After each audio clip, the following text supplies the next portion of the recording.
Hello, YouTubers. The new Time Travel Jaime 88. I'm back with another Doctor Who DVD review. And yes, we're still celebrating Doctor Who's 50th anniversary.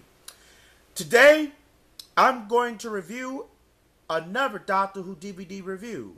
The one I did not review in my old channel. That's right, on my old channel. So today, I'm finally going to review it. It is Doctor Who, Nightmare of Eden. Yep. This is a great episode. I really love it. It's fantastic. Quite underrated, but it's a bit silly. This 4-part story originally transmitted on November 24th through December 15th, 1979.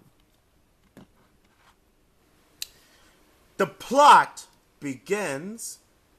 The TARDIS arrives close to an unstable area on an interstellar cruise ship, Empress, which has emerged from hyperspace at the same coordinate as the trade ship Hecate, causing a dimensional crossover that the Dr. Romana must be repaired. He offered his service to detach the two craft. Rig, captain of the Empress, is suspicious of the Doctor's ally as a representative of galactic salvage, but nevertheless agreed to let him try and separate the two craft by reversing the smaller craft at full thrust. The Doctor is accomplished on his task by Riggs' co-pilot Skector, who it become apparently a drug addict. He is hooked on an organic substance, Draxon, whose origins are unknown, but whose properties are lethal dangerous. Skector heads off alone onto unstable area, while there is attacked by a claw monster and left for dead. Carradine arrives from the TARDIS and its attacks with cutting through the locked ship. Also on board the Empress are a zoological named Thyest and his assistant Delia. With their CNT continual event transmuter machine, which stores portions of the planet on electromagnetic crystals, their collection is a large and ethical doodlebus. Their most recent stop was on planet Eden, where one of their expedition was killed, but both Thyest and Delia are reluctant to provide too many details. Romana, however, examines the Eden Project when she is on her own and is sure she's seen eyes starting at her from the dark and the forbidden jungle. When she later looks at the project again, an insect appears within. It stings her. The Doctor and Rig find a wounded Seeker and send him to the sick bay, where he dies. When the Doctor finds Seeker's drug stash, he is prevented from acting when someone stuns him and steals the evidence.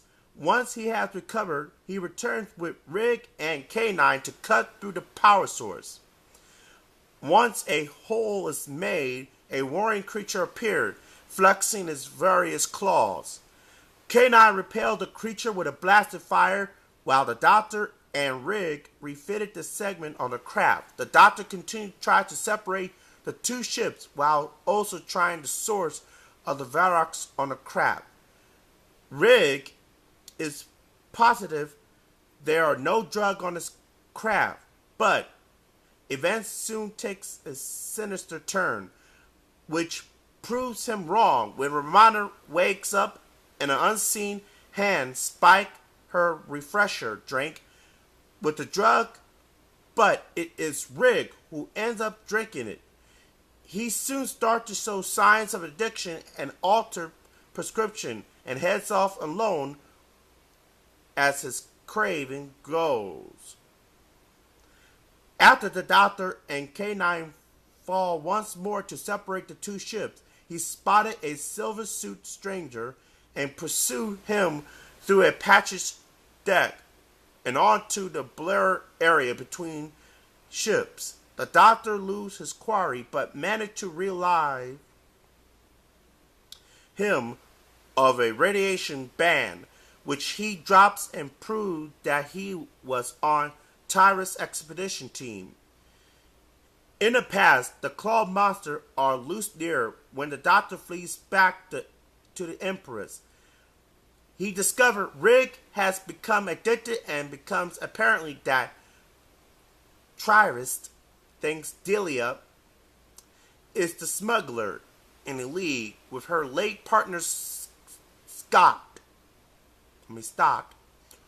who was killed on Ina. The two authorization customers and excuse officers now aboard the craft. Fisk and Costa started to suspect the Doctor's smuggle because of the trace of Vaxeron on his pocket. The Dr. Romana makes a break and head into the CET machine room where they invaded by leaping directly into the projector. Inside the projector, the Doctor and Romana are menaced by the jungle planet. He must hide to avoid the Claw Monster, which observably originate from Eden and roam freely in this section of the planet. They soon meet up with the fugitive previously signed by them, both Stott, who takes them to his shelter cubicle. It seems that he is a major in an intelligent sector of Space Corp. He has been hiding in the projector for the past 180 days. He tries to establish the source of Vaxeron, which he knows he is from Eden, but not from which organ source. He also named the vitreous creature as mandrills. The trio exit the project and return to find the Empress undersigned from the Mandarin's beach, which had now started killing the passengers. Rig is too killed, shot down by Fisk. During a mad search for Varix, the Dr. Romana and K9 evade the creature while trying once more to separate the two spacecraft.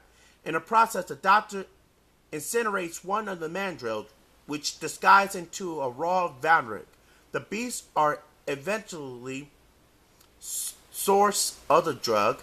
He reapplies himself to the technical task with the help of his companion. The ship is finally parted, but the Doctor disappears from the Empress in the process. The separation has been a success. An illusion of Diamond has returned to his own craft at the right time. Fix warned him not to leave too quickly, but Diamond has keen to get away. The Doctor also on the Hector, having been caught up in the separation of the two ships without being noticed, soon finds evidence of the Diamond's complicity in the drug running the project.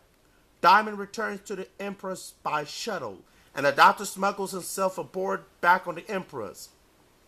Romana finds Delia, confides her that Slott is still alive, but Delia is soon arrested by the custom men, and they are separated. The Doctor and Romana on the Empress and saying that he has seen evidence that the smugglers are planning to use a laser to transport Eden's project between the two craft. He is now certain that Diamond's ally is Trilist. Fisk and Costa turn up to arrest the Doctor, but Slott pulls the rank and warns them back off. Delia and confess all the parts of the smuggling rack. Mandrill arrives and distracts Tyrus, who is rapidly trying to escape with Diamond. They head back to the Aztec. Meanwhile, the Doctor has rounded up the Mandrill using K9's dog whistle and having it work out to pacify the ultrasonic. He heads them back to the project and then slips off, leaving the creature trapped. His next task is to reverse the CNT transfer to process to stop the smugglers. Trust and Daimon to transport the Eden project to the Hectic. When he activates the CET and tracks them with the new project, when they are ready for a custom officer to walk them and arrest them while the ship separates and the drug runs caught. The Doctor and his friends slip away back to the TARDIS.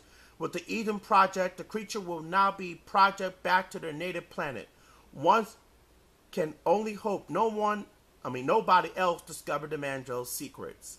So let me give it express about this episode. Nightmare Eden is alright.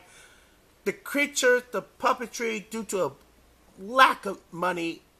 Some say this is lackluster, but I disagree. This is the best Tom Baker story.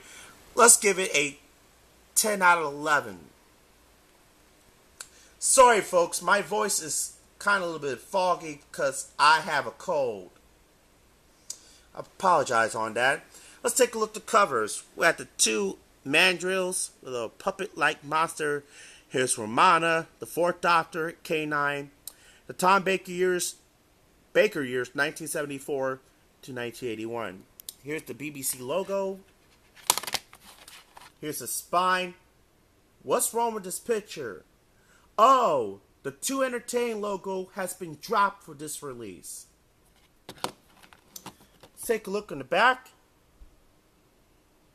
On the DVD extras, we have audio commentary by actors Layla Ward, Peter Craze, writer Bob Baker, effects designer Colin Maspin, and makeup designer Joan Stribble, moderated by Toby Haddock. The Nightmare of Television Center, Gone Solo, The Doctor Strange Love, S. Apple, full of gallery PDF materials. Here's a disc for Nightmare Eden.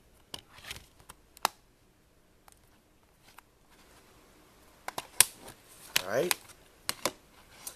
This 4-part story was not screened in Australia due to some censor clips including violence.